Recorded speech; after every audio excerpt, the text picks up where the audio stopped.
Over the last 20 years, I have been a television and radio reporter in the Pacific Northwest.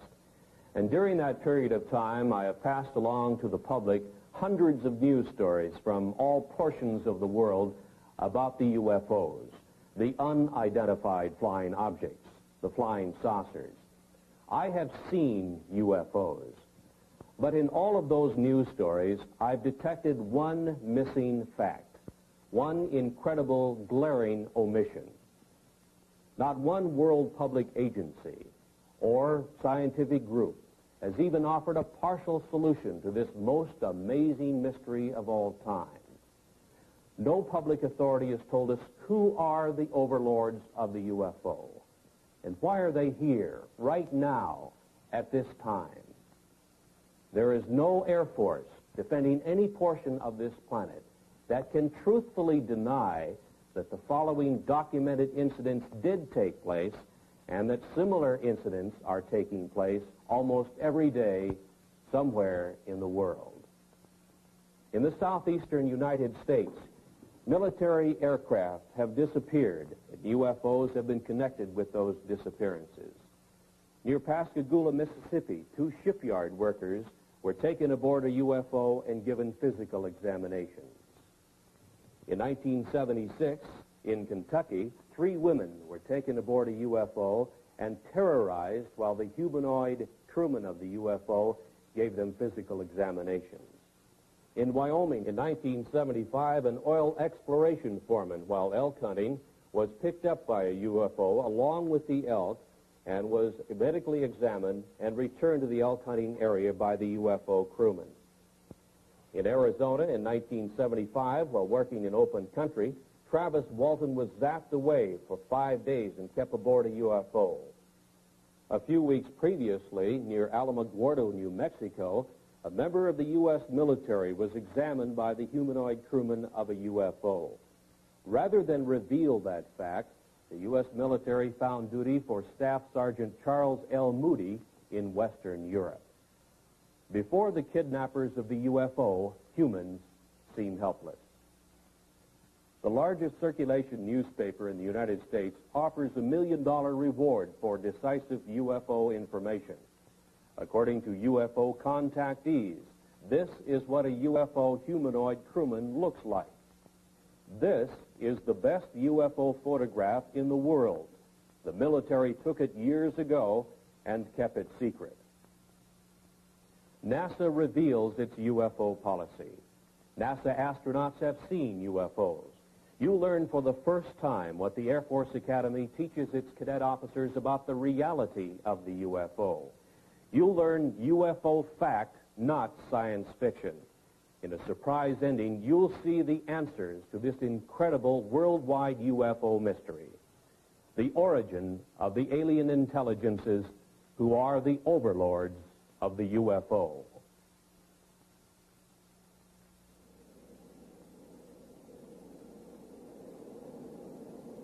You know, Captain, I keep thinking about a real problem, and it's bugging me.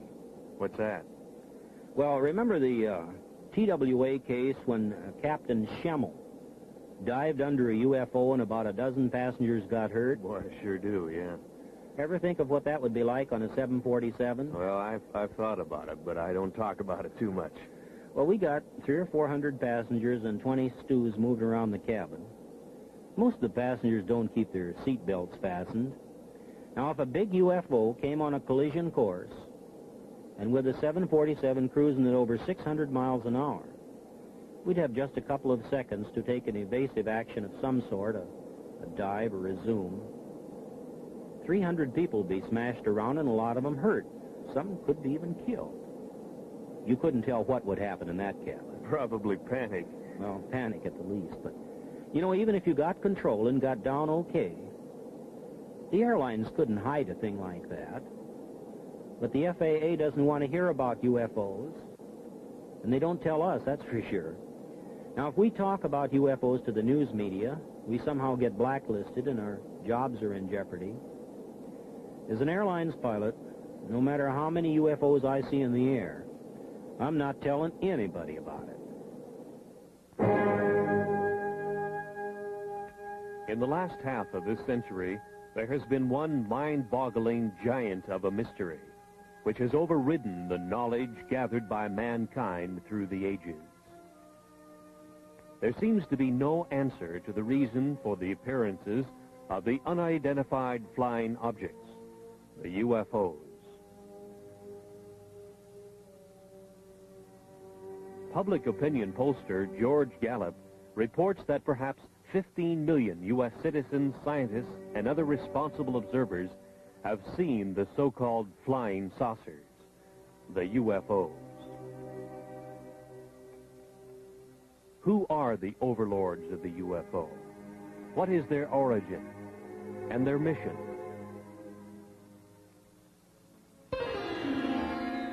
On July 31st, 1952, in the Italian Alps north of Milan, engineer Gianpietro Mongusi took these pictures of the landing of a UFO on the rough ice of the Churchill Glacier.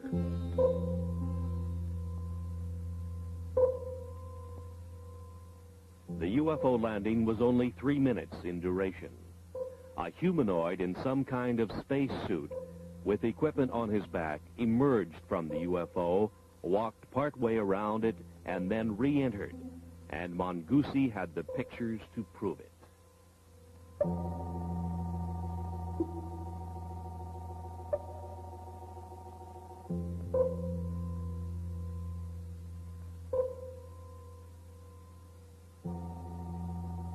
Verification of the origin of these photographs was made for the producers of this motion picture by a Swiss researcher and niece of psychiatrist Dr. Carl Gustav Jung, Miss Lou Zinstag.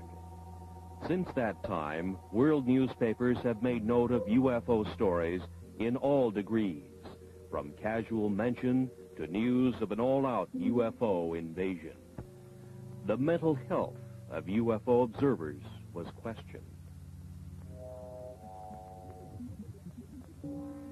From 1951, another photograph of a UFO from Riverside, California, showing the very significant bell-shaped configuration with 3 spheres projecting from its underside. This is the most familiar type of UFO and has been seen and photographed worldwide by UFO researchers. Who are the alien intelligences behind this type of space travel device? Are the UFOs friend or foe?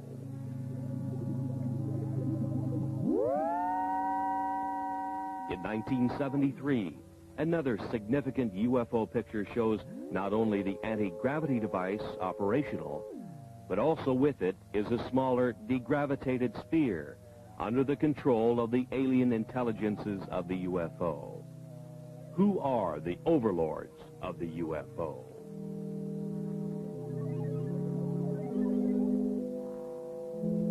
In the Mediterranean, on a Sicilian beach, 2 small UFOs in the act of materialization from another dimension are observed by excited local citizens. Materialization, a concept far beyond the understanding of modern science, but used by the alien intelligences of the UFO. A PhD in biochemistry on the faculty of the University of Oregon in Eugene took this picture of a UFO in the act of materialization from another dimension. 3 times during the shutter snap interval, the UFO appeared and disappeared, and here is the evidence. The scientist, fearful of the scorn of his fellows, kept his name secret. He had no desire to investigate one of the most incredible events of the science of the coming 21st century, to which he had been witness and to which he had photographic evidence.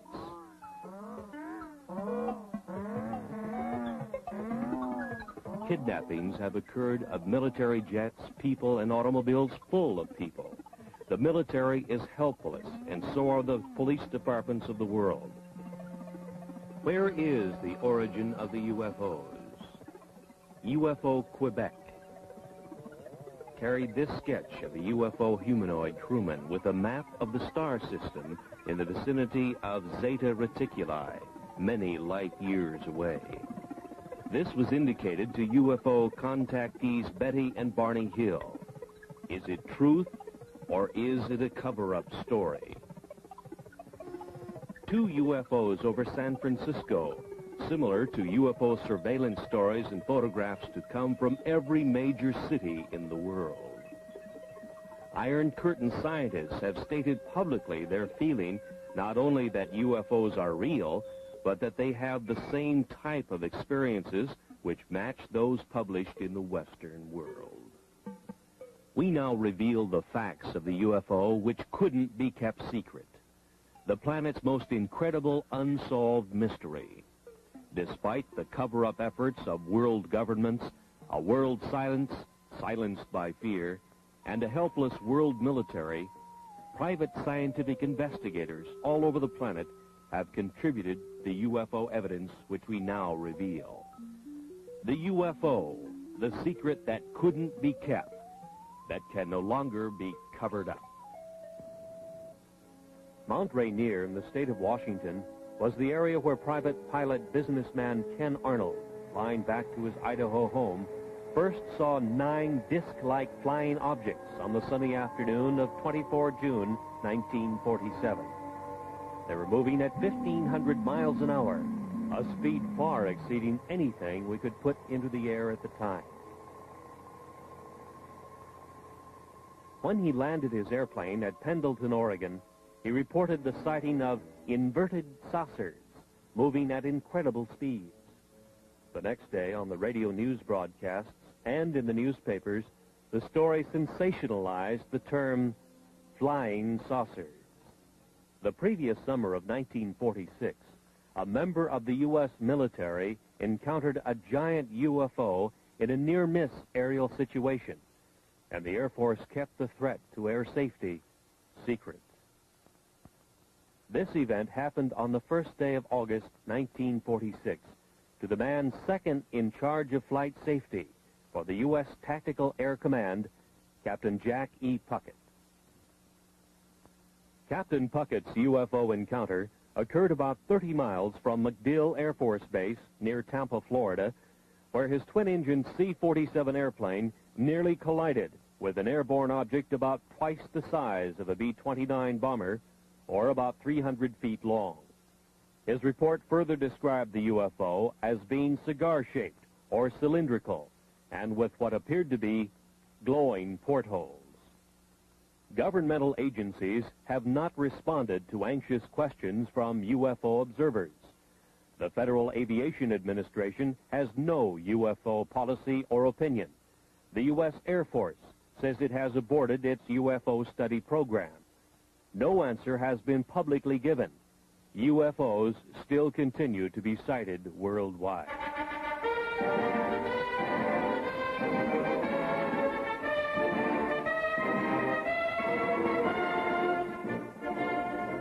At the U.S. Air Force Academy in Colorado Springs, the cadets in training will become the officers who will police our airspace for the next crucial decades. While in the air, in the most complex airborne machines that our engineering science can design, they will encounter the far more sophisticated UFO, which worldwide research has now shown can disable the most reliable electrical and electronic systems of an airplane. The course of instruction at the U.S. Air Force Academy must contain some reliable information concerning the reality of the UFO. Of all government agencies questioned, the most responsive answer to that question has come from the Department of Physics at the Air Force Academy in a letter from its former director, Colonel Anthony J. Maione, who says in part, "In this text, an expanded section on UFOs and extraterrestrial life is included. The section attempts to provide a hopefully unbiased summary of UFO information and concludes, the best thing to do is to keep an open and skeptical mind and not take an extreme position on any side of the question." To further expand on the background we hope our graduates will have, we invited and had Dr. Stanton Friedman visit with us last April. During his visit, he presented 2 large audience lectures and 2 seminars, essentially in support of his subject, Flying Saucers Are Real. I hope you gather that we do make a continuing and real effort to provide our students with all views of current topics. They are expected to come to their own mature conclusions based upon the broadest foundation of knowledge and information that we can provide. Yours truly, Anthony J. Maione, Colonel, United States Air Force, Professor and Head of the Department of Physics. He tells of the text, Introductory Space Science, and reveals exactly what the cadets at the Academy are being taught about UFOs today.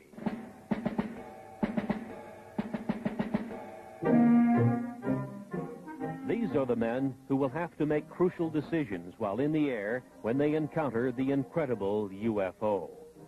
In the past, officers of the air forces of the world were given no instruction or any preparation whatsoever for this mind-chilling experience when they meet the spacecraft of the overlords of the UFO face to face.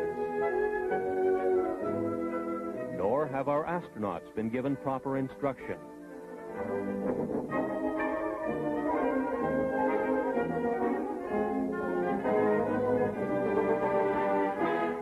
From Introductory Space Science, Volume 2, page 466. We should not deny the possibility of alien control of UFOs on the basis of preconceived notions not established as related to the UFO. Our physics may not apply. From available information, the UFO phenomenon appears to have been global in nature for almost 50,000 years. Known witnesses have been reliable people. This leaves us with the possibility of alien-controlled UFOs by visitors to this planet from this solar system or other solar systems.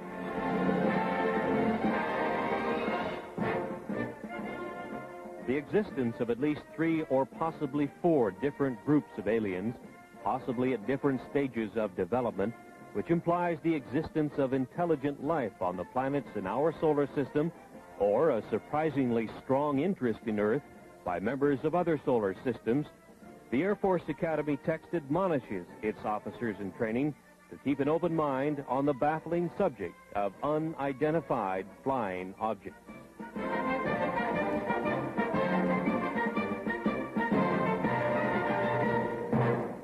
Maybe it's the honeymoon capital of this corner of the galaxy. Maybe the lecturers selected by the U.S. Air Force Academy to establish for their officers in training that flying saucers are real was Stenton Friedman. He had been appearing on the lecture circuit in various U.S. colleges as a UFO analyst with a high level of scientific training. Friedman's academic background includes a bachelor's and master's degree in nuclear physics from the University of Chicago. His employment background included much high-level work in space science in the area of fusion rocket research and nuclear-powered aircraft. He was 14 years with such aerospace contractors as TRW Systems, Westinghouse, and General Electric. He says UFOs are the most challenging scientific problem of this or any other age. He made the following statements in public in Seattle, Washington, the home of one of the world's largest aerospace manufacturers, Boeing. The government has never really said what it's been credited as saying, that there are no flying saucers. They really word their press releases very carefully. The press takes it that last step. I think every government in the world has 3 major problems along these lines with regard to UFOs. One, they'd like themselves to figure out how it works, because it makes a great weapons delivery system. It makes anything worth flying look pretty naive by comparison. 2, you'd want to make sure that the other guy doesn't figure out how to duplicate their behavior, because then you have a defense problem. If he's got something that flies like these things, we got a problem because we can't handle it. And 3, perhaps most important, a kind of philosophical political problem.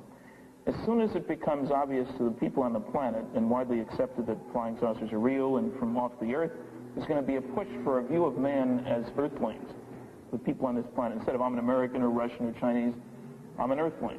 There is no government that wants its citizens to owe their primary allegiance to the planet as opposed to the country. Nobody wants to give up their power. And you know, all these jokes about take me to your leader, that's wishful thinking. What's funny about those is that there is no leader to be taken to. There's nobody who speaks for planet Earth. So there are enormous political problems with anybody saying, yes, there's somebody out there and he's coming here and he doesn't want to talk to me as a representative of the planet. How do we choose who speaks for the planet? I don't know.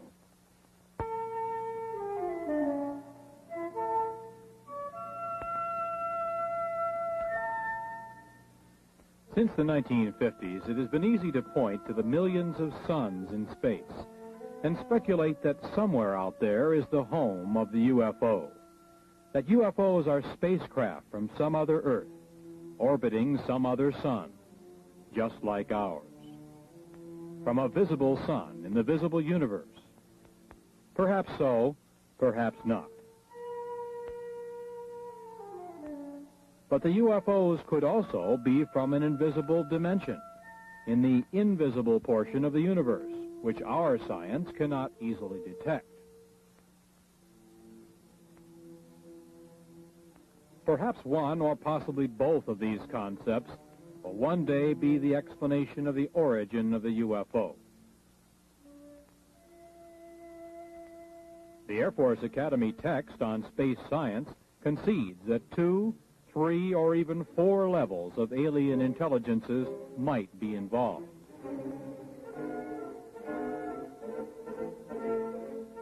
NASA at the Johnson Space Flight Center near Houston, Texas, only concerns itself with the visible universe, with aerospace contracts administering the manufacturing of visible metal vehicles, making visibly televised trips in the Earth-Moon area, and with probes within the solar system by unmanned devices.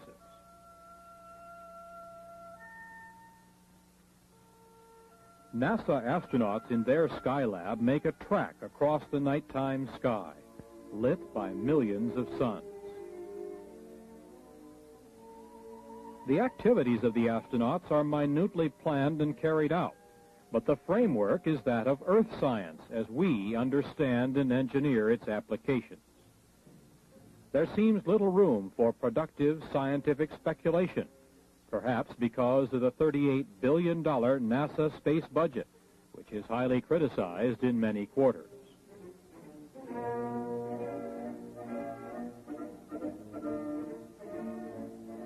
It is difficult to explain why the planners of NASA's space program would refuse to admit the spacecraft capabilities of the alien intelligences who built this device, first seen over the Korean battle area in 1952 and photographed by the U.S. military.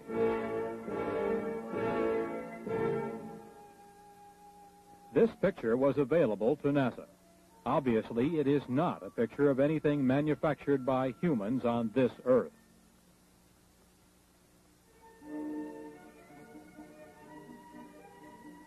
It was classified then and now as an unidentified flying object, a UFO. Can we now identify it? Is this actual photographic evidence that proves that alien intelligences use a spacecraft like this to travel from their dimension to our reality? Is a Watergate-type scientific cover-up involved? Let's now examine that possibility.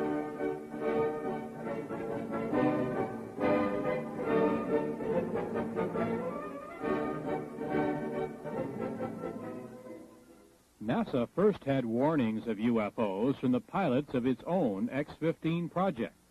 The X-15 is a rocket-powered airplane which is launched high over the desert test area in California. The B-29 bomber is the launch vehicle which takes off, flies to its highest possible altitude, and then launches the little rocket-powered airplane. The test pilot gives it power, and the airplane goes through its maneuvers. Various complex engineering problems are worked out by such testing. And the engineering flight test pilot is one busy man.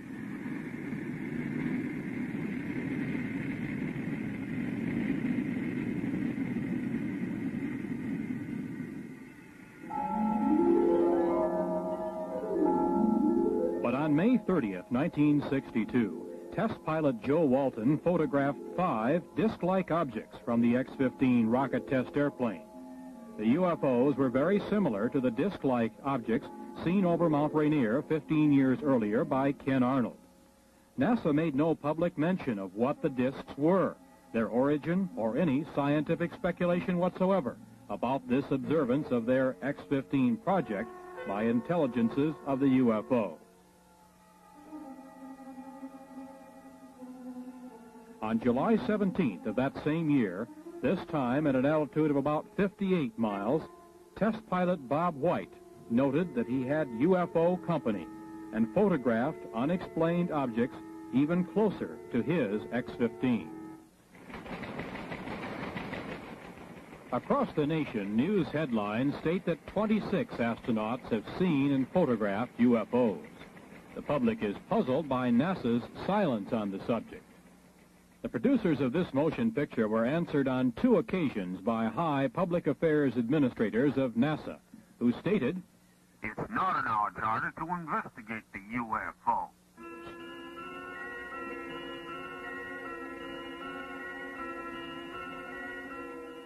Inside the Skylab in zero gravity, the astronauts go through the day and night with their every minute carefully scheduled.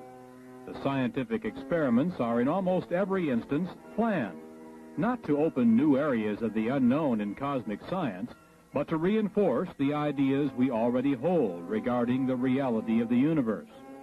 Planners have left no time or leeway in which the UFO can be postulated, thought about, or examined. Certainly, few startling public announcements have been made of any new discoveries during space missions. No new theories have been advanced. Astronaut Jack Lausma in Skylab 3 saw a glowing red object making its way across a field of his vision. He photographed it from his little planetoid in space, the NASA Skylab. It could have been explained as a meteor glowing red in space, except that there is no atmosphere in space whose friction could heat a meteor to a red glow. Was it a UFO observing Skylab? NASA remains silent.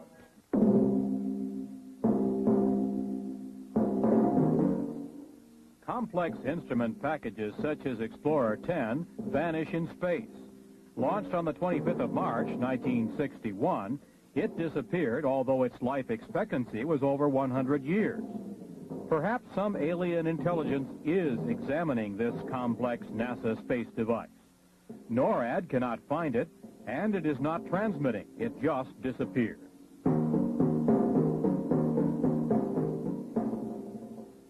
What is the photographic evidence that UFOs are watching our every space move? Why is it so hard for the project managers of NASA to accept the reality of the UFO? Is there a high-level scientific cover-up? And if so, why? Governments are charged with upholding the law, and no law on Earth is more basic than the law of gravity. No wonder the obvious anti-gravity capability of the UFO makes governments uncomfortable. Bravely, some astronauts have stated that they believe in the reality of the UFO and the capability of the UFO to defy gravity while our giant rockets consume enormous amounts of fuel, putting a simple space capsule or Skylab in orbit. In the dark blue of space, in silence orbiting the Earth, the Skylab is the planetoid home of its crew. The crew is like the NASA test pilots in the X-15, busily occupied and concerned with the scientific work outlined for them by their NASA masters. Life support in Earth orbit is a scientific victory in itself and a major achievement for Earthlings. But outside alien intelligences are again observing the progress of man from Earth. 2 UFOs are photographed by an astronaut during a spacewalk. The hatch is open. The astronaut is working his problem. Again, 2 UFOs flit by. Just moving lights, something that could be easily ignored unless we obtained other pictures and other explanations. Actual pictures which could identify the UFO as a solid object with a mission and under intelligent control. One of the most remarkable instances of UFO photography took place in 1968, here above the Boeing Space Laboratory, south of Renton, Washington. Several photographs were taken of a UFO by then 14-year-old Scott Silty. It showed its anti-gravity capabilities as it hovered over the center in 2 locations. His efforts produced probably the only detailed shots of a UFO materializing to show configuration and portholes. His junior high school instructor, Jim Holm, was given the negatives to develop. Holm said he didn't know what to expect, but became a believer when he saw what the young Silty had apparently captured on film. When they came in that morning and they said, hey, we got the pictures we were talking about, naturally, you know, junior high students, you're a little bit reluctant to believe everything they say. But then, you know, as things proceeded, what happened was I developed the pictures, and we know the results now. What is your impression of what that object is? I'm always hesitant, but I would have to say that believing the students and the type of students they were, it almost definitely had to be some type of a flying object. Right out there. Right. And it's a little eerie. The thing that shook me up at first is I was reluctant to believe them. And when I printed or developed the film, I really couldn't see that much. But I was shocked. I have to admit, I was shocked when I put it in the enlarger. And through the enlarger, I could see a great deal more of what the object looked like. Like the portholes. Right. That was, I would say, the portholes was the most shocking part, because then it looked different than just a glow in the sky in a certain form, like you always hear the thing, you know, swamp gas and that sort of thing. But no swamp gas is going to have portholes or a configuration geometric the way that was. One man who has spent the last 25 years researching and keeping track of UFO sightings in the United States is Seattle fireman Robert Gribble. He has spent his spare time gathering all data possible that will help him keep track of when and where they take place. The pins on this map indicate sightings in the U.S. for just 1 year. Over the past quarter century, he has come to some conclusions based on the number of sightings he has recorded. We have received and recorded some 30,000 sightings since 1955. Have you noticed any particular patterns that develop in pinpointing the UFO sightings on these maps? No, we have found no marked pattern, although we do believe that they are following 2 procedures. One, a surveillance of the land areas, a very close surveillance, and a close surveillance of the people, and it seems to fluctuate from one to the other. Now, through all these years of research, you must have drawn some conclusions about what they are, what the UFOs are.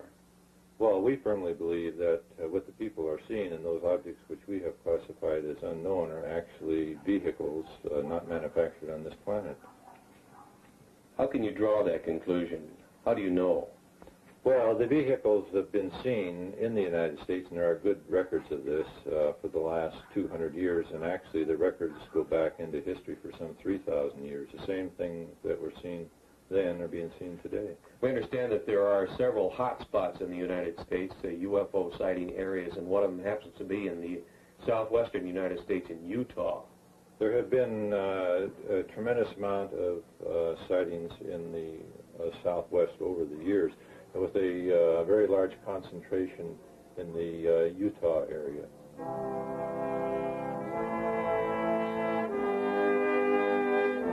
The Canadian UFO Report was one of the initial UFO publications to headline the story of the possibility that much of the early Mormon history tells of a contact with an alien intelligence, the angel Moroni.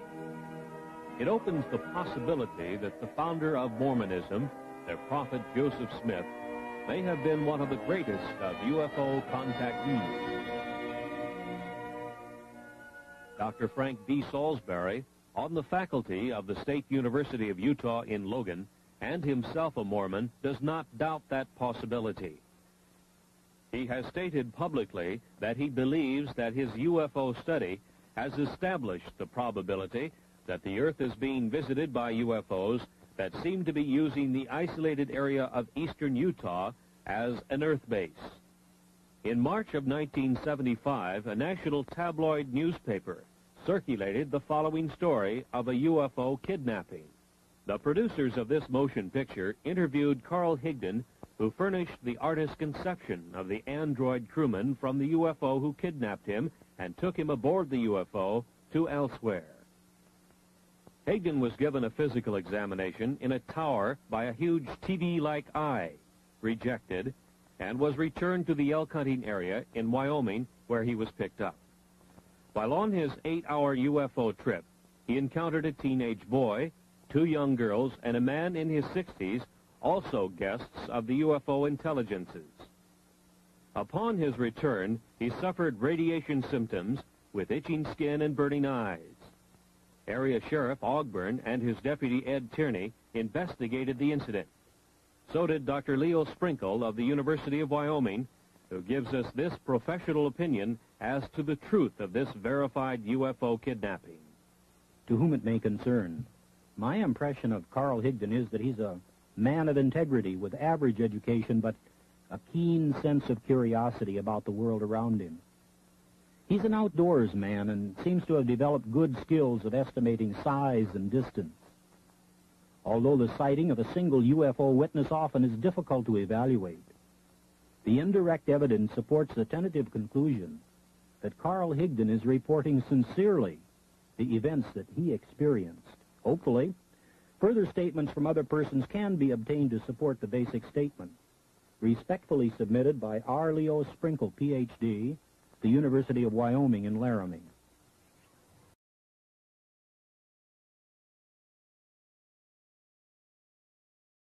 Reached a high level in the November, December, and January period of 1975 and 76, with police departments reporting large cigar-shaped UFOs and other UFO types of spacecraft hovering for days at a time over cities in this area.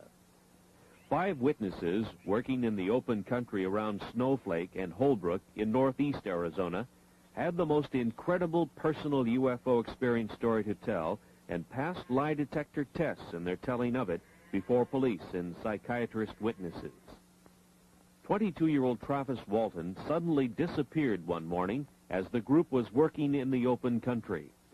Dwayne Smith, Kenneth Peterson, Alan Dalis, Mike Rogers, and John Golette were involved in the significant UFO kidnapping incident in which a greenish blue light originating from a UFO overhead zapped Travis Walton into an invisible dimension from which he returned 5 days later. His brother tells of the incident. He spent 5 days on a UFO, he thinks. Now, there is some small time loss in there. But for all intent and purposes, he spent 5 days on there. He did come in contact with some beings that are human-like, but they weren't human. And he had quite an experience. He said he doesn't remember anything about a blue light in the first encounter last Wednesday. The blue light that they saw, he said, at that instant, he felt like he got hit in the forehead with a baseball bat, and it knocked him out. And he woke up, he was aboard one of the craft. And they never spoke to him. They led him around by the hand. They wouldn't talk to him. They showed him this and that. And when they let him off, he woke up. Did he say they were friendly creatures? Smiled all the time, friendly, never harmed him. They were just as nice as they could be. But there was a total lack of communication, either verbal or mental. And he said that's what made him so upset, that he couldn't speak with them. That's what he was very, very disgusted about that, nervous and just plain disgust, the chance of a lifetime, and they wouldn't cooperate. Obviously, Dwayne, you know your own brother probably better than anybody else. Do you believe the story? I've never seen him play a practical joke in his adult life. A psychiatrist tells of his examination of Travis. Our conclusion, which is absolute, is that this young man is not lying. There's no collusion involved, no attempted hoax or collusion with the family or anyone else. There's a rumor around that there's contracts. There are no such contracts. No motivation for a lie. Any possibility of lying or hoax as you see it? None whatsoever. As we have indicated, UFOs can create a tremendous spatial energy flow. One of the most startling examples of that occurred several years ago on Vashon Island, which is located in the Pacific Northwest in Puget Sound, not far from Seattle, Washington. It was near the tiny town of Vashon that several UFO sightings had taken place in the late 1960s. So the fact that local residents had seen such phenomena was not startling. But the fact surrounding one of the incidents was unusual, to say the least. So it was out in that area? Yeah. On the night of the 19th of February, 1968, Detective Lieutenant Terry Ullman was dispatched to an old gravel pit area west of town. Some young people had seen a UFO, and the King County Sheriff's Office was sent to investigate. The temperature was 50 degrees. Ullman tells of what he saw. Well, there was a lot of ice. It really had no reason to actually be there. It wasn't that cold out. And did it have a certain consistency or something unusual about it? Well, it was 1.5 inches thick and was rather milky and bubbled. Mm-hmm. And what was the impression that you had, or why did you have the impression that it was some strange phenomenon that created this? Well, I can't be sure about that, except it was entirely too warm out to have ice like that. One of the other officers had responded to a UFO call at that same location the night before. The UFO energy flow had apparently left a solid sheet of ice as it supercooled the area below the UFO as it took off. At the freezing temperature of 32 degrees, it would take some 113 hours to freeze the pond 50 feet in diameter with a sheet of ice 2 inches thick, and the weather had not been that cold. The UFO did it. Because of official concealment, denials, and just plain ordinary bureaucratic cover-up during the 1950s and 60s, many cases of UFOs establishing themselves as a menace to commercial airlines' safety of flight had been concealed. One night, 10 of 85 passengers aboard an American Airlines commercial flight were injured when their pilot, Captain Ed Bachner, took evasive action to avoid a UFO encounter. It happened to flight number 966 on the night of 17 July 1957 on a flight from El Paso to Dallas, just 50 miles east of El Paso over Salt Flats, Texas. The UFO continued along the Gulf Coast to Gulfport, Mississippi, where it turned north. Traffic control radar tracked the UFO, and the military was alerted.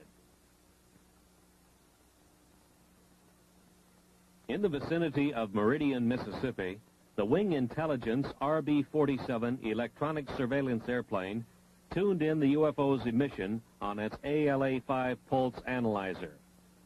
As it moved west toward Dallas, Texas, the pulse train of the UFO was analyzed as having a 3,000 megacycle envelope, a duration of 2 millionths of a second, and a repetition rate of 600 times a second. This was identifiable electromagnetic emission from a UFO, which was also being tracked by military and Federal Aviation Agency radar. The UFO circled Dallas and Fort Worth, Texas, and headed north to Oklahoma City, and continued its track north, followed by the Wing Intelligence electronic surveillance aircraft. This was continued until the U.S. Air Force plane was to run low on fuel near Forbes Air Force Base. At 1:45 on the morning of April 3rd, 1975, some 20 or more law enforcement officers in 5 North Carolina counties pursued a bright, glowing, unidentified alien spacecraft. Newspaper headlines told of a major incident which was, in effect, kept secret from the rest of the nation. Newspapers, radio, and television all over the world remained silent on the stories because wire service editors did nothing to emphasize their significance.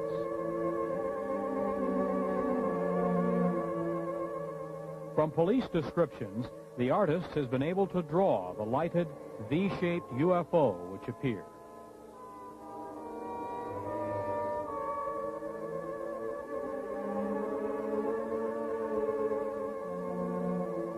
No responsible agency gave to the public any scientifically supported explanation of the origin or mission of the alien space travel device.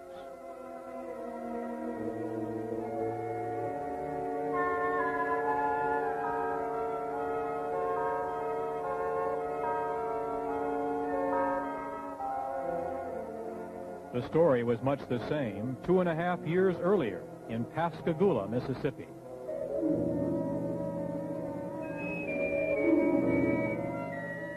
The Pascagoula Press first headlined the story October 12, 1973, and told the nation about two shipyard workers, Calvin Parker and Charles Hickson, who had their fishing trip interrupted by a glowing, blue-lighted UFO which landed near them.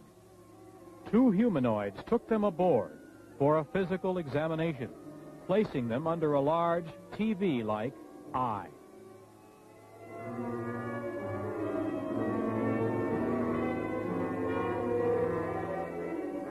Scientists were quoted as saying that the UFO report was true. NASA was supposed to probe, but didn't. Federal agencies were asked to investigate, but didn't.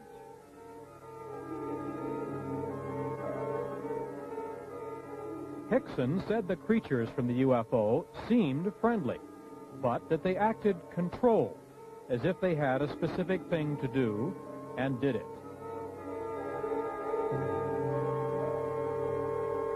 They were about 5 feet high, pale and ghost-like, with crab-like hands and rounded feet. As Hickson and Parker were taken aboard, they suddenly began to float on air, became weightless, and totally helpless.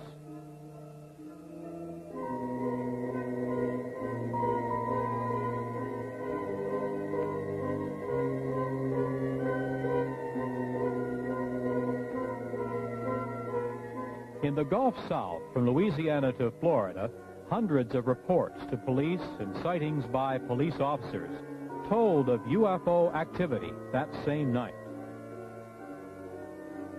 No government agency concerned itself with this UFO kidnapping publicly. Luckily, Hickson and Parker were returned. But what of the kidnapped victims of the UFO intelligences who are not returned? Are the UFOs friend or foe? Or are they conducting a project in which humans become nothing more than guinea pigs? This is serious speculation. Kidnapped victims seem to end up on a missing persons list, and no agency on Earth can locate them. The alien intelligences of the UFO are from somewhere, either in our dimension or from another dimension, which is difficult for anyone to detect. Misunderstanding the complete dominance of man by the UFO intelligences led the city fathers of Ocean Springs on the Gulf Coast to seriously decide to solve the problem by passing a law prohibiting the landing of UFOs in that area. Alderman William F. Dale, Jr. thought the local police should be able to handle it. It almost became a law, but the mayor of Ocean Springs, Tom Stennis, broke the tie vote. He said, "Let's make them welcome." As yet, no world governmental agency has demonstrated the power either to make UFOs welcome or to combat their landings and possible kidnapping. It's obvious that humans are helpless.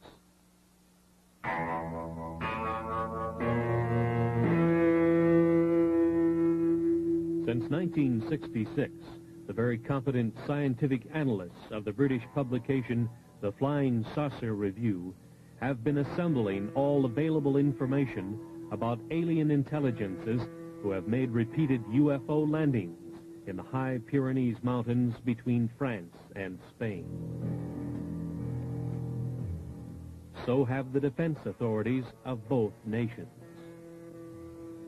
The UMO intelligences claim they come from what we know as Star System Wolf 424, some 14.6 light years from Earth, 90 trillion miles.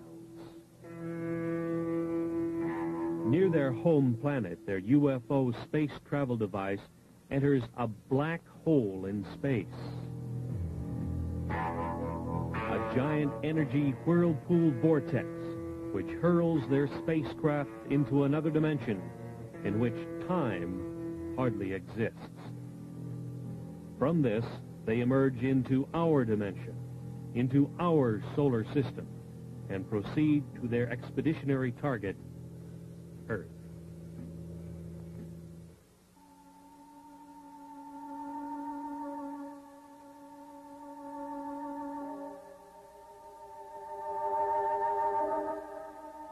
Later, the UMOs were to tell the European investigators that the universe was at least a 10-dimension unity. Perhaps even more, they were not certain. But they knew of and used at least 10 dimensions of reality. Each reality was separate from each of the others. Each of the 10 realities had its own rules of energy manipulation. Even though there were 10 dimensions which were open to space travel, reckless energy misuse in one dimension can disturb the cosmic unity of another dimension and its inhabitants. Telepathy is used to receive knowledge during space travel. The mind, said the UMOs in the quiet areas of space, is especially open to pure cosmic knowledge received by telepathy. Any mentality can receive and benefit from knowledge received by telepathy. The more telepathic ability is exercised, the more valuable it becomes, the UMOs learned, as they learned many of the high scientific secrets of the solar systems they traveled through in their space exploration projects. Target Earth was to be another of their cosmic projects. The UMOs first learned of the planet Earth, with inhabitants of some intelligence, in the Earth year 1950. They landed and left 8 of their males and females in the area which had high mountains between France and Spain. Since that time, they have studied the new planet and the method of mental understanding used by its inhabitants. They found Earth science could not account for cosmic beings like themselves. They have carefully made themselves known to certain people of France and Spain, about 30 in all.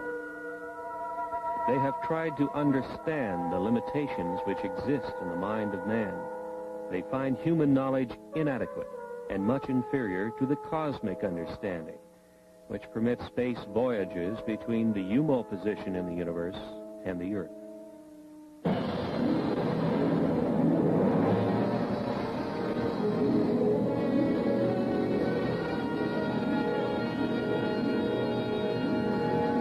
At 800,000 miles, Jupiter looks to the Earth-developed eye like this.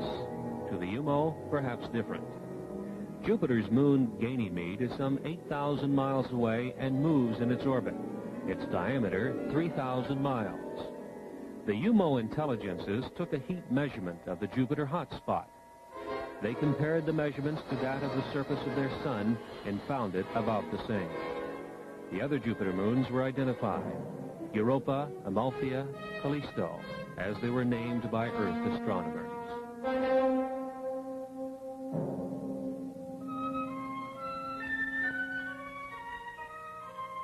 The spacecraft continued to the next solar system checkpoint, also at the same time slowing its rate of travel.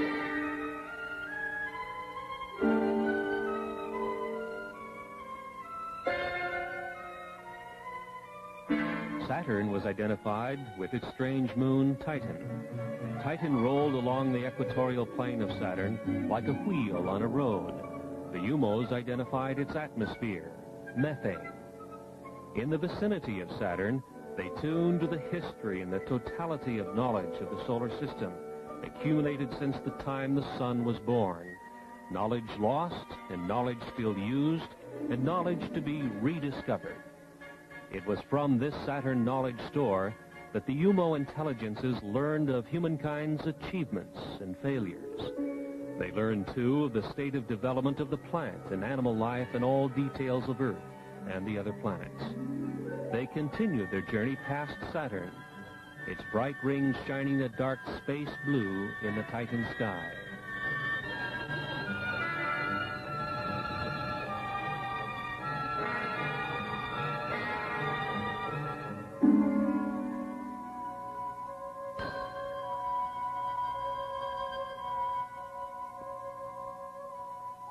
cosmic voyage continued to Mars.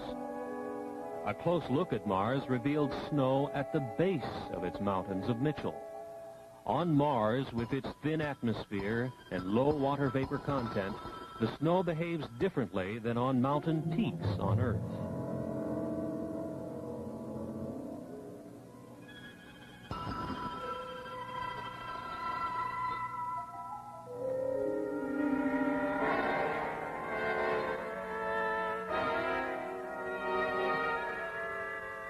Leaving Mars, they passed scarcely 100 miles from Phobos, one of its 2 moons. 4,000 miles above the red storm-swept planet, Phobos is a dark clump, only 16 miles in length.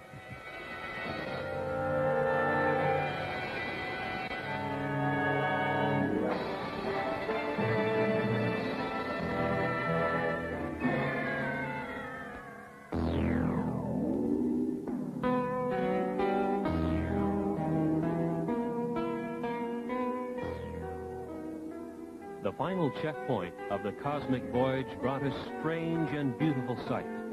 Their project destination, Earth, was eclipsing its own sun, and they passed over the Earth's moon just beneath. They had come nearly 90 trillion miles, 14.6 light years.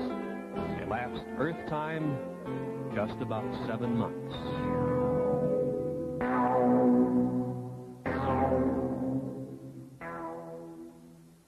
Came now the moment to synchronize the UFO's space travel time with the time of the expedition's target, Earth.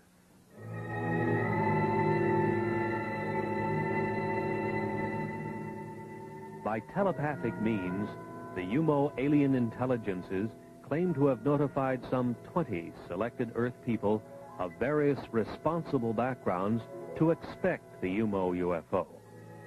These people lived in Spain.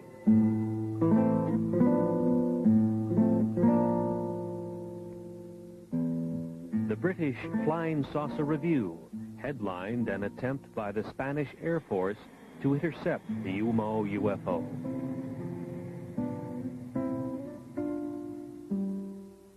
An Andorra radio station employee also noticed the UFO as it neared its destination in the Pyrenees Mountains between France and Spain.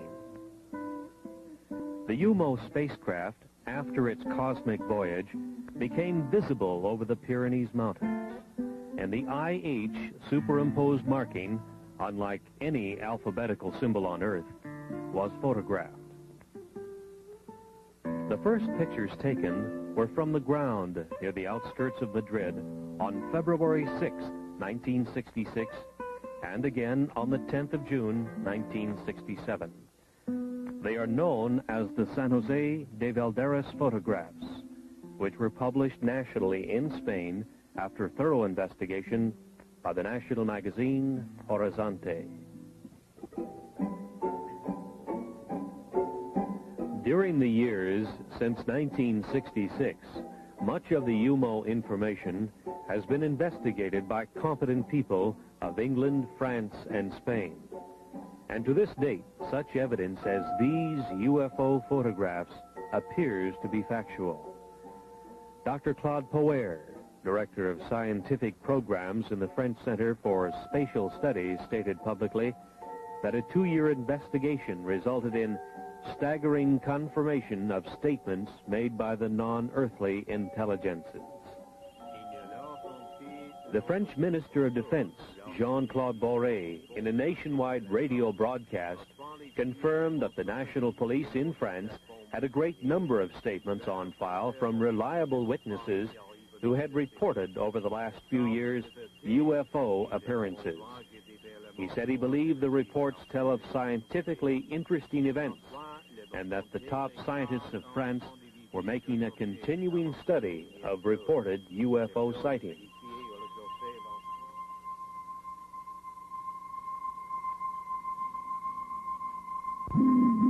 From those files comes this photograph of a UFO taken at night as it was tracked across France.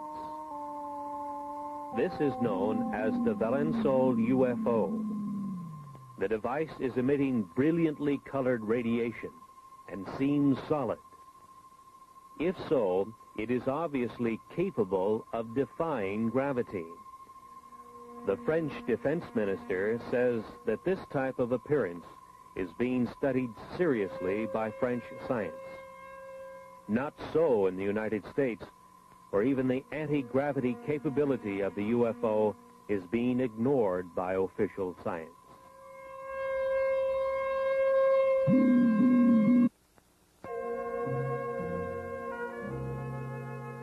As they said in Spain, the alien intelligences of the UFO may originate from a planet called Umo, 16 light years from Earth, and they may not have. If we are to understand the origin of the UFO, we must be ready to vision another dimension which penetrates our earthly reality. It is a higher energy dimension from which the UFO can materialize to our vision, our cameras, and our scientific instrumentation. It is back into this higher energy dimension that the UFO returns to report to those who sent it out. The crew of the UFO is an especially designed robot humanoid which was produced to do its job in both dimensions. Target Earth is a long-time intelligence and sample gathering project of the aliens of the UFO. The incredible energy manipulation which enables UFOs to move between dimensions seems to occur underwater.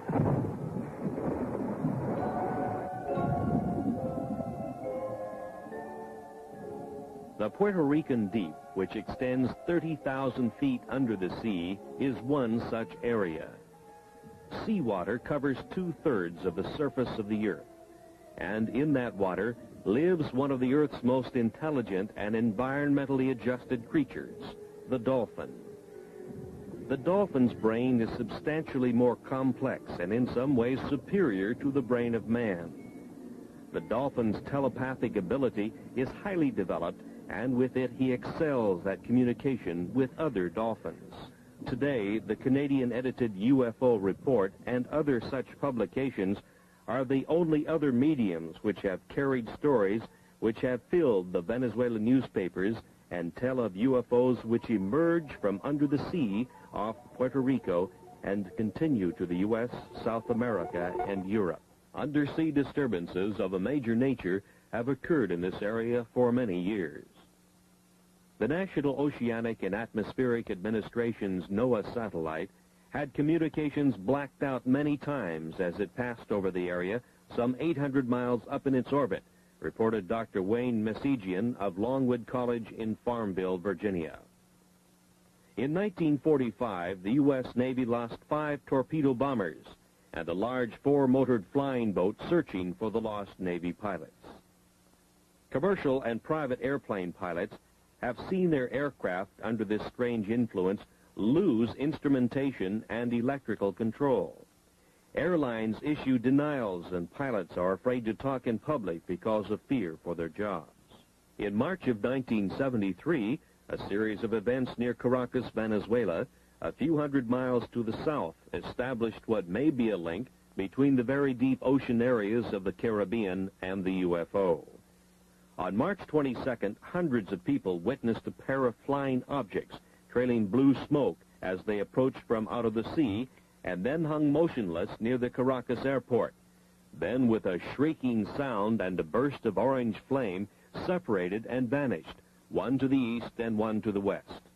For the next 9 days, UFOs rose out of the sea, hung in the air, remained motionless, and in various manners cavorted over the metropolitan city of Caracas, Venezuela. The Caracas newspaper, Ultimas Noticias, carried the UFO stories and reached the conclusion that thousands of its readers are now convinced that by evidence of their own eyes, UFOs have an undersea base in the Caribbean. UFO traffic into and out of the sea was seen by hundreds of witnesses. Other water areas have also been the site of UFO traffic. Teleportation occurs in the vicinity of a UFO. In May 1968, a well-known Buenos Aires attorney Dr. Gerardo Vidal and his wife and children in a Peugeot 403 were teleported 4,100 miles by a UFO and put down near Mexico City unharmed. This Ford was teleported hundreds of miles in South Africa because it was near to a UFO which degravitated it and transported it, says the Flying Saucer Review. The aliens of the UFO are energy manipulators of a very advanced nature, far beyond our science. In the search for the method of communication with alien intelligences of space, such as the overlords of the UFO, some of the most significant work in the world has been done by Dr. L.G. Lawrence, president of the Ecola Institute of San Bernardino, California, a research foundation. Dr. Lawrence is one of the world authorities on the use of biological sensors, such as that of the friendly laboratory philodendron, which senses the pain of Dr. Lawrence. As he purposely burns his thumb on his hot pipe bowl, the biological sensor, the plant, reacts with a squiggle of recognition of Dr. Lawrence's pain on the laboratory instrumentation. This is known as the Baxter effect. Dr. Lawrence developed his 3-ton stellatron for sensing biological messages which might be running free in the universe. He sets it up in remote areas, and it is shielded from all electromagnetic radiation, such as all radio and TV radiation, for instance.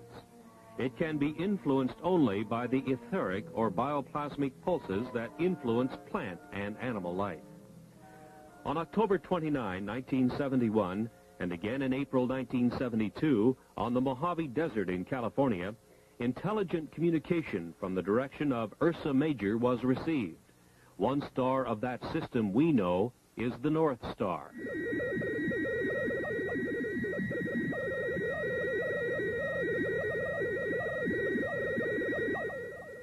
The intelligent character of the overall pulse train is implied by the discrete spacing patterns and the repetition of recognizable patterns.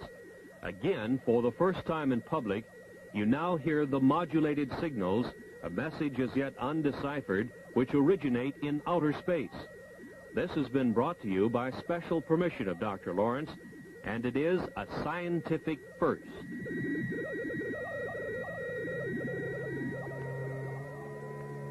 Dr. Lawrence reminds us that radio telescopes, such as this giant multi-million-dollar installation in Puerto Rico, have had no results whatsoever in either sending or receiving messages in space. Radio telescopes seem useless in receiving cosmic messages, probably because they are looking and listening to the wrong possible sources. He recommends biological sensors instead. His low-cost equipment has resulted in a tape recording of interstellar communication, and it is on file with the Smithsonian Institution in Washington, D.C. There is perhaps no more convincing witness to the UFO than the world-famous Israeli psychic Uri Geller, whose mind-boggling extrasensory powers have baffled millions of people all over the world. Geller believes that his powers are not unique to him, but are instead proof that energies exist in many different ways than those now known to science. Later, we will see Geller demonstrate his bioenergy powers before a live audience. Geller leaves little doubt about his feelings on the subject of UFOs. Let me tell you, I've never seen an extraterrestrial being in my life. I wish I will, and I know I will one day. You know, maybe they're even around us, and we don't even know. Maybe they look like people. But I have seen UFOs. But other people, I'm sure if I'll ask who saw UFO here, some of you will raise your hands up because they exist. I shot pictures. As a matter of fact, I had a fight with my publisher because I wanted to publish the picture of the UFOs that I took in the book, and he said no because it cannot be, it will be against your credibility. And I did it in the end because I'm not going to back away from the truth. I once seen, 1 minute. I once drove in the Sinai Desert. Do we have another minute? Yeah, go ahead. I once drove in the Sinai Desert, and believe me, with a high colonel and his driver, me and a doctor. And suddenly, in mid-air, in Sinai Desert, it's clear, it was 5 o'clock in the afternoon, we saw this huge object that looked like a cigar shape hanging in mid-air. And let me tell you, it was as big as 3 New York blocks, and it was dark. It didn't look like a flying saucer. It looked like a cigar shape. And I was shocked. And immediately, I get goosebumps when I talk about it. I told the driver, please, look what, and the colonel, and you know what? They didn't see it. And they said, what are you looking at? I said, my God, can't you see that thing in the sky? They couldn't see it. So I think sometimes, what is really going on? Is it really implanted in my mind? Is it really not out there and only, or is it there and only the people who believe in it can see it? I don't know. There are questions that I can't answer myself. Some call him a magician. Others call him a sorcerer. Some even call him a messiah. But whatever they call him, the world has never seen anyone quite like Uri Geller. So when Geller recently toured the United States, it was no wonder the crowds turned out to greet him, to witness his powers, and to line up for autographs on the cover of his new book. They stood in line because they had just witnessed an extraordinary sight. Hundreds brought with them broken watches and clocks, many of which hadn't run for years. Then they sat back and watched the bioenergy of Uri Geller go to work. You can see that the second hand, can the camera show the second hand? That'd be a tough shot, I think. I don't know how to show it, that it's not working, but tell me if you... Well, whatever, Watches it's not, that he is working with. He's got a whole huge handful. How many there? Maybe 10. I don't know. Let's go. This is what I want you all to do now, and I know it looks silly. I'm going to shout 1, 2, 3, and all of us are going to shout work. I mean, we're really loud and really talk to these watches because that's the way it works. 1, 2, 3, work! Listen, a little louder. It's your watches, you know. We may have blown out the transmitter, I think. One more time. 1, 2, 3, work! Hold this for me for a second. Okay. Now what I do is I sort of finally put an energy into it, and I say work, and I just talk to these watches, and I'm sure most of them will... And just clenching his fist. He's clenching his fist over and over, just above the watches. It's working. This is working. It is. Okay, here's a watch that's working. Another one is working. Hand them to me, and I'll try and identify the watch. It's a very ornate... This is also working. Jewelry bracelet watch is working. working. The second hand is sweeping along on this... Working. It's working. Here's another one. Working. This is a Timex.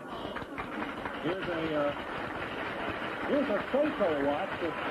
Goodbye. Now, wait a minute. Then, while hundreds watched and thousands more listened on radio station KVI, the city of Seattle witnessed the power of biological energy in an even more convincing form. This is what I want you to do. I'm holding these keys in my hand very, very gently. And what I want you to do, Ken, is put your hands on these keys, cover them, and start with cover these ones. No, not very, very gently like that, and the other one. Now, this is what I do. The little boy that's helping Uri has his hands covering the keys that are in the palms of Uri's hands. And by the way, these keys are not mine. And I'm concentrating now, and I want something to happen. If you feel anything in any hand, tell me. If you feel any tingling sensation or heat or... Where do you feel it? The keys are in Uri's hands. The little boy is holding his hands over the keys, but... All right, now start concentrating, Ken. What you will have to do is you have to say, Ben, I hope you have enough feeling there, because I don't know how long this will take. Uri's hands are flat. His thumbs are up in the air where everybody can see them. Something is happening here. And he thinks something is happening. He has now discarded the keys in his left hand. The boy still is covering the keys in Uri's right hand. Uri, incidentally, is left-handed. Okay, now lift your hand, Ken. Lift your hand. Do you see any keys bending? I see one. Oh, yes, this is bending. One key is bending. Wait a minute, I have to show this to the TV. Yeah, this key is going. Wait a minute. Yes, definitely. It's a big, thick brass schlag or schlager type of key. I don't know what this just key like is the one he for. bent last night for us. You see what I'm doing is I'm stroking it very, very gently, and it's curling up more. I don't know you see how that, well Ken? you can see it.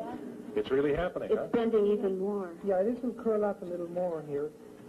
You see, I'm putting an energy into it. Can you see this on the... That's incredible. There's absolutely no heat. Ken, touch the key, and you'll see the touch it under, or under where it's bending. Do you feel any heat? There's absolutely no, you do feel it. But there's really no heat. It's, you touch it. I mean, you can see if there's really heat or not. No, it's just the body warmth, and it's continuing to bend. Just want to show it to the camera. Can you see that? Oh, look, there goes another one. The key that he has bent is fastened to a key cluster, and another key is beginning to bend on the cluster fastened below this it. is going also now. But let me just start to everybody because the TV camera is so... To back up the biological energy demonstration, Geller called on others in the audience to check for keys which may also have responded to the presence of Geller's energy. The Seattle Post-Intelligencer told the story of hundreds of radio listeners whose keys mysteriously began bending right in their pockets. In the audience, there were others who found themselves a terminal for the newly demonstrated source of power. Keys in the audience belonging to people here were bending. And we've seen keys a couple of women have shown him which are beginning to bend. Here's a lady who is gray-haired, and she's just handed him a key. That is bent. And it is beginning to bend, very slightly, but noticeably. It's unreal because you know what's unbelievable here? That usually the kids that are coming to me, that their keys bend, and usually it happens to children. Why? Because children are more open-minded to this. I mean, look, these keys, look at these keys, they're totally bent. Would you say that it's necessary for a person to believe they can bend before they will bend? You see, a child believes that he can bend a key because he's totally innocent to it. He totally believes that his key can bend, and it does. And it starts, and look, I mean, these keys are, I mean, you can't use these keys anymore. The scene is in the southeastern United States, and the photographer, Todd Anthony, is out to take his first trial pictures with his new 8mm motion picture camera. He goes to his local airport to photograph the action of a commercial airliner making its landing. The airplane makes its approach, and following it comes the big surprise, a UFO. The UFO, exhibiting anti-gravity capabilities, follows the airliner right down to the surface of the Earth to its landing. The UFO is a bell-shaped type, which has been seen and photographed all over the world since the 1950s, from Australia to Western Europe to South Africa to Mount Palomar in California, where George Adamski made excellent still pictures, all with the same bell-shaped configuration with 3 spheres on the bottom. There are some very significant things about this UFO type. Under the bell-shaped hull are 3 spheres. It is these globes which, when excited by a high energy level, cause the UFO to become immune to gravity. At this point, the UFO begins to take on a glow. At a higher state of excitation, it is ready to move into its home dimension, a dimension which is not light years away, but right here, interpenetrating our reality. A significant amount of scientific research evidence now seems to confirm the amazing fact that UFOs such as this are interdimensional spacecraft. These same types of UFOs have been photographed, invisible to the human eye, by means of ultraviolet filters, and have been found to be trailing our commercial airlines flights at 35,000 feet, just as this flight was tailed by a UFO right to its landing. This time, it was visible. We have presented evidence that many times commercial flights near a UFO have lost electrical control and their aircraft instrumentation. Pilots have confirmed this fact. Passengers have been injured as pilots have taken evasive action when surprised by a UFO which, to them, seemed to be on a collision course. Yet no world scientific agency or government group has seriously studied the problems of UFO encounters, or kidnappings, or losses of aircraft due to the UFO. Is the UFO mystery truly a scientific Watergate, an incredible and dangerous cover-up? Understanding of the UFO may be beyond our science and political system, but it is not beyond the human mind. The alien intelligences of the UFO and the human earthlings are all common inhabitants of the cosmic energy intelligence continuum. Dr. Lawrence at Ecola Institute showed us with his stellatron that the alien intelligences of the UFO might be in cosmic communication by use of a high-level energy which we know as etheric, bioplasmic, orgone, or nearly 100 similar names. But it is unrecognized in our science and in our civilization, which runs and communicates on the energies of the electromagnetic spectrum. Uri Geller mentally directs his biological energy and that of other people, and they bend metal keys. In the vicinity of UFOs, aircraft lose electrical control and instrumentation, and without doubt their structural integrity is also affected by this energy which bends keys. Other more incredible things are happening. During a single year, for instance, nearly 10,000 head of farmers' livestock have been mutilated in an area from Texas to eastern Oregon and Washington. Police and agricultural scientists alike are helpless. No flying predator exists which mutilates an animal's tender parts or swallows it up completely, leaving behind a bare skeleton. UFOs can be blamed, says the University of Wyoming student newspaper. There is now striking evidence that the cause is not a configurated UFO spacecraft, but what is mistaken for a UFO is something just as new to science. Invisible flying predators, which can be photographed with the aid of an ultraviolet filter 18A and Ectacolor film. This was first accomplished by Trevor James Constable, a UFO researcher for a quarter of a century. Constable, in Southern California, builds equipment which gathers orgone energy, or etheric, or biological energy. Years ago, he noted that his energy-gathering devices attracted invisible critters. He also photographed them at 35,000 feet through an ultraviolet filter near a commercial jet. They were invisible to the pilot. This is an artist's drawing by Don Dixon of one of the frames of the research camera's film showing the invisible flying critter. Apparently, the predator sought by farmers and county sheriffs nationwide is the animal killer. The invisible flying predator. There seems no other explanation of what has happened to the thousands of mutilated animals. Once again, a new scientific door is opened, and through it we see invisible animals which can fly by degravitating themselves and which seem to live off the biological energy of other land-bound animals. They may or may not have any connection with the spacecraft UFOs, but it seems they have been mistaken for configurated UFOs with their humanoid crewmen, bound on their separate mission of the study of the Earth's inhabitants by means of kidnappings and sample gathering of Earthman's devices.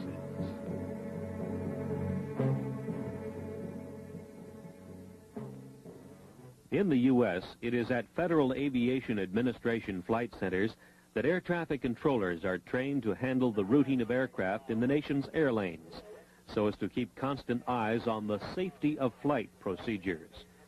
But what about the UFO? What about near misses where UFOs and passenger airplanes were involved? These near misses have occurred, and when the pilot takes evasive action, passengers have been injured. This we know to be fact. UFOs are conveniently ignored by all. This is the FAA interpretation. Air traffic controllers are just that, not UFO traffic controllers. UFOs are ignored in the FAA procedures, even though it can now be proven that not only have near misses occurred, but that aircraft have been lost in the powerful energy fields of the UFO. The UFO problem has not as yet been permitted to be properly studied. Truly, is this expensive and complex world air traffic control system really adequate?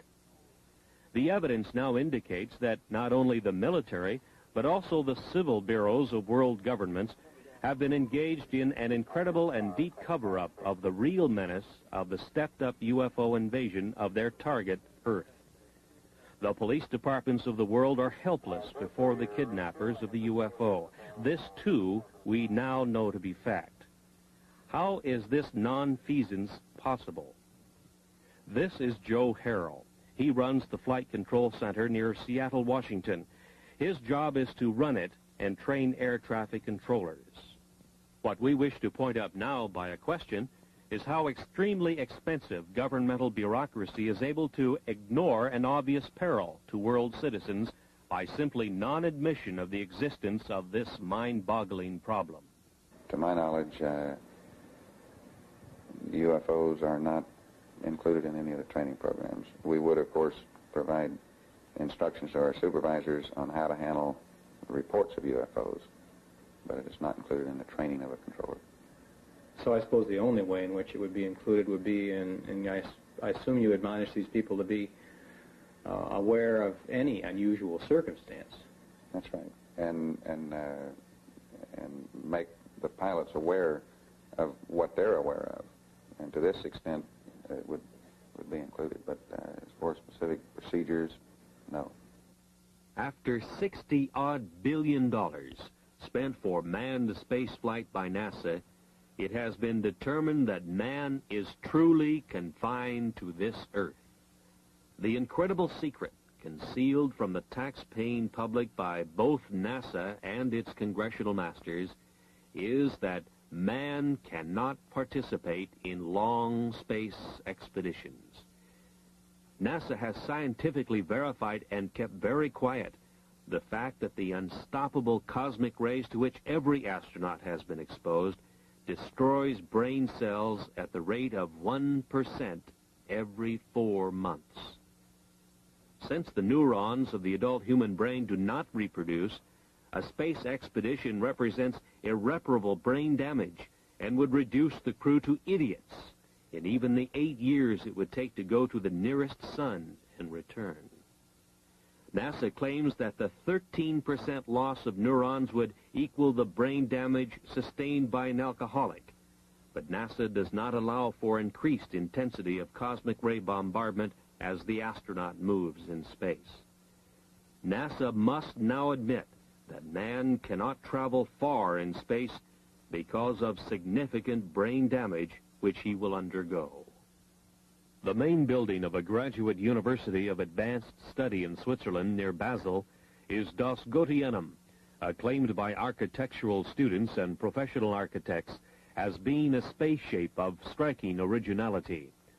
Das Goetheanum was founded in the early 1900s by Dr. Rudolf Steiner, whose philosophy of science deals with the influence of alien cosmic intelligences on the human mind. Dr. Steiner was a highly trained scientist and clairvoyant who could see to a higher etheric energy dimension.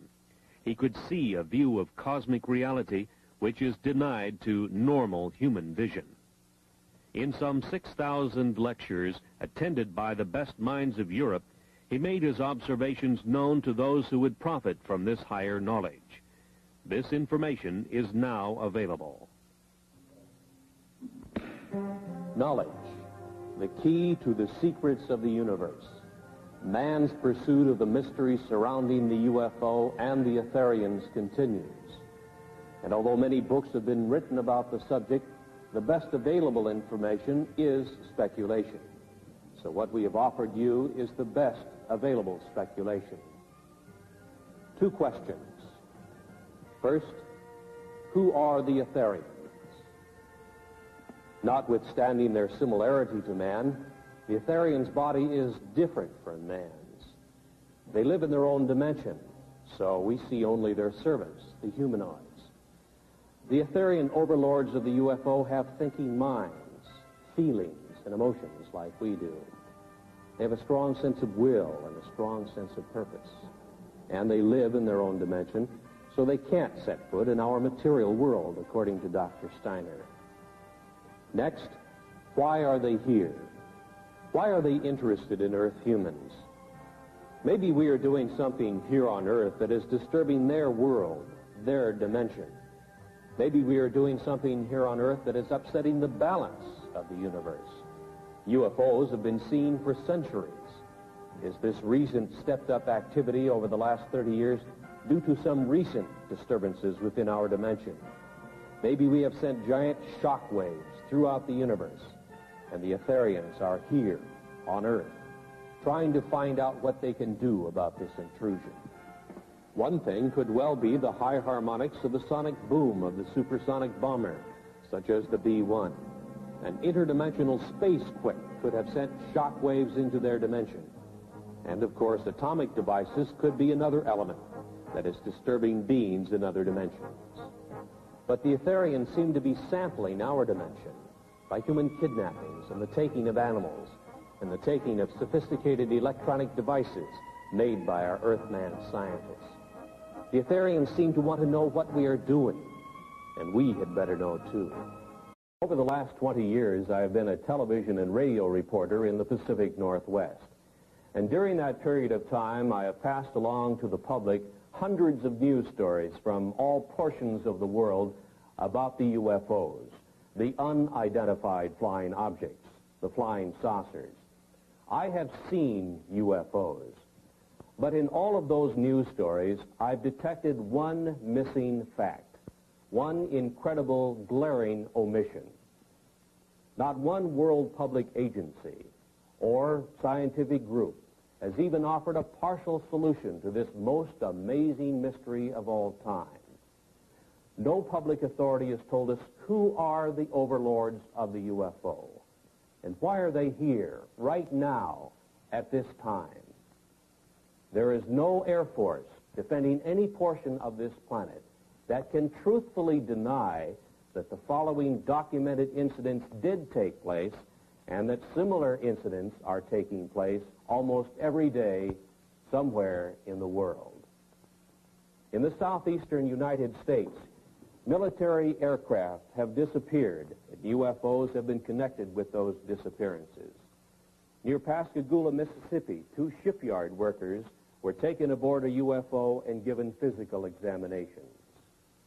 In 1976, in Kentucky, 3 women were taken aboard a UFO and terrorized while the humanoid crewman of the UFO gave them physical examinations. In Wyoming, in 1975, an oil exploration foreman, while elk hunting, was picked up by a UFO along with the elk and was medically examined and returned to the elk hunting area by the UFO crewman. In Arizona, in 1975, while working in open country, Travis Walton was zapped away for 5 days and kept aboard a UFO. A few weeks previously, near Alamogordo, New Mexico, a member of the U.S. military was examined by the humanoid crewman of a UFO.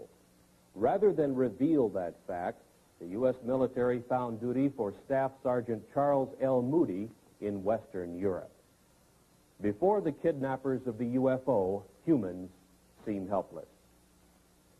The largest circulation newspaper in the United States offers a $1 million reward for decisive UFO information. According to UFO contactees, this is what a UFO humanoid crewman looks like. This is the best UFO photograph in the world. The military took it years ago and kept it secret. NASA reveals its UFO. On July 31st, 1952, in the Italian Alps north of Milan, engineer Gianpietro Mangusi took these pictures of the landing of a UFO on the rough ice of the Churchill Glacier.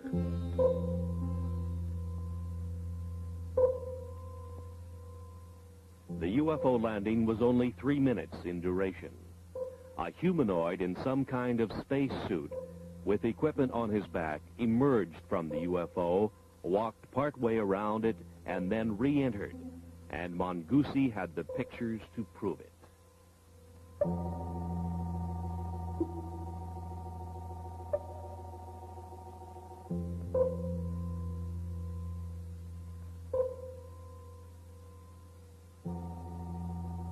Verification of the origin of these photographs was made for the producers of this motion picture by a Swiss researcher and niece of psychiatrist Dr. Carl Gustav Jung, Miss Lou Zinstag.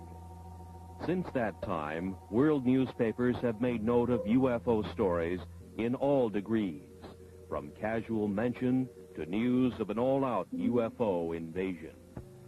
the mental health of UFO observers was questioned.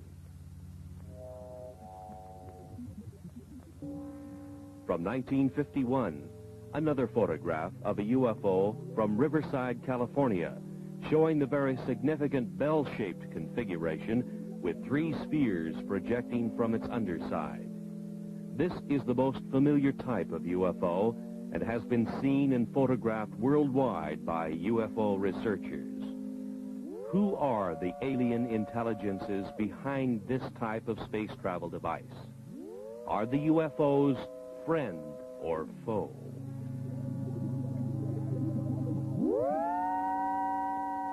In 1973, another significant UFO picture shows not only the anti-gravity device operational, but also with it is a smaller degravitated sphere under the control of the alien intelligences of the UFO.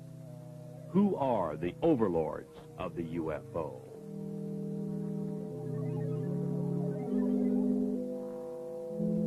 In the Mediterranean, on a Sicilian beach, 2 small UFOs in the act of materialization from another dimension are observed by excited local citizens.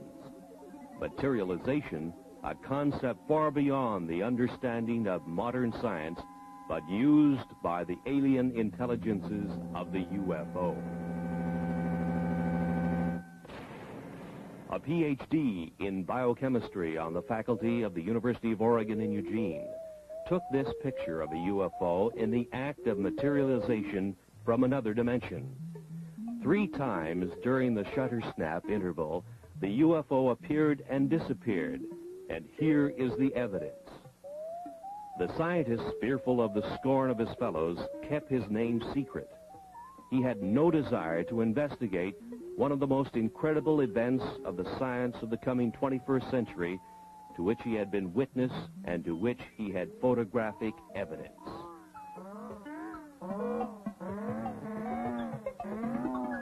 Kidnappings have occurred of military jets, people, and automobiles full of people. The military is helpless, and so are the police departments of the world. Where is the origin of the UFOs? UFO Quebec carried this sketch of a UFO humanoid crewman with a map of the star system in the vicinity of Zeta Reticuli, many light years away. This was indicated to UFO contactees Betty and Barney Hill. Is it truth, or is it a cover-up story? 2 UFOs over San Francisco, similar to UFO surveillance stories and photographs to come from every major city in the world. Iron Curtain scientists have stated publicly their feeling not only that UFOs are real, but that they have the same type of experiences which match those published in the Western world. We now reveal the facts of the UFO which couldn't be kept secret. The planet's most incredible unsolved mystery. Despite the cover-up efforts of world governments, a world silenced by fear, and a helpless world military, private scientific investigators all over the planet have contributed the UFO evidence which we now reveal. The UFO, the secret that couldn't be kept, that can no longer be covered up. Mount Rainier in the state of Washington was the area where private pilot businessman Ken Arnold, flying back to his Idaho home, first saw 9 disc-like flying objects on the sunny afternoon of 24 June 1947. They were moving at 1,500 miles an hour, a speed far exceeding anything we could put into the air at the time. When he landed his airplane at Pendleton, Oregon, he reported the sighting of inverted saucer policy. NASA astronauts have seen UFOs. You'll learn for the first time what the Air Force Academy teaches its cadet officers about the reality of the UFO. You'll learn UFO fact, not science fiction. In a surprise ending, you'll see the answers to this incredible worldwide UFO mystery. The origin of the alien intelligences who are the overlords of the UFO.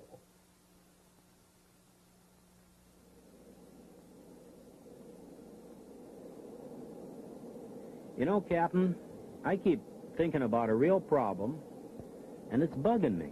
What's that? Well, remember the TWA case when Captain Schemmel dived under a UFO and about a dozen passengers got hurt? Boy, I sure do, yeah. Ever think of what that would be like on a 747? Well, I've thought about it, but I don't talk about it too much. Well, we got 300 or 400 passengers and 20 stews moved around the cabin. Most of the passengers don't keep their seat belts fastened. Now, if a big UFO came on a collision course, and with a 747 cruising at over 600 miles an hour, we'd have just a couple of seconds to take an evasive action of some sort, a dive or a zoom. 300 people would be smashed around and a lot of them hurt. Some could be even killed. You couldn't tell what would happen in that cabin. Probably panic. Well, panic at the least, but, you know, even if you got control and got down okay, the airlines couldn't hide a thing like that. But the FAA doesn't want to hear about UFOs, and they don't tell us, that's for sure. Now, if we talk about UFOs to the news media, we somehow get blacklisted and our jobs are in jeopardy. As an airlines pilot, no matter how many UFOs I see in the air, I'm not telling anybody about it. In the last half of this century, there has been one mind-boggling giant of a mystery, which has overridden the knowledge gathered by mankind through the ages. There seems to be no answer to the reason for the appearances of the unidentified flying objects, the UFOs. Public opinion pollster George Gallup reports that perhaps 15 million U.S. citizens, scientists, and other responsible observers have seen the so-called flying saucers, the UFOs. Who are the overlords of the UFO? What is their origin and their mission? Moving at incredible speeds. The next day on the radio news broadcasts and in the newspapers, the story sensationalized the term flying saucers. The previous summer of 1946, a member of the U.S. military encountered a giant UFO in a near-miss aerial situation, and the Air Force kept the threat to air safety secret. This event happened on the first day of August 1946 to the man second in charge of flight safety for the U.S. Tactical Air Command, Captain Jack E. Puckett. Captain Puckett's UFO encounter occurred about 30 miles from MacDill Air Force Base near Tampa, Florida, where his twin-engine C-47 airplane nearly collided with an airborne object about twice the size of a B-29 bomber, or about 300 feet long. His report further described the UFO as being cigar-shaped or cylindrical, and with what appeared to be glowing portholes. Governmental agencies have not responded to anxious questions from UFO observers. The Federal Aviation Administration has no UFO policy or opinion. The U.S. Air Force says it has aborted its UFO study program. No answer has been publicly given. UFOs still continue to be sighted worldwide.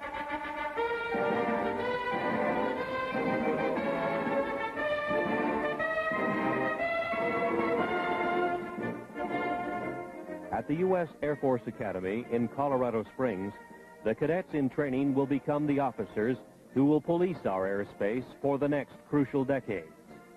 While in the air, in the most complex airborne machines that our engineering science can design, they will encounter the far more sophisticated UFO, which worldwide research has now shown can disable the most reliable electrical and electronic systems of an airplane.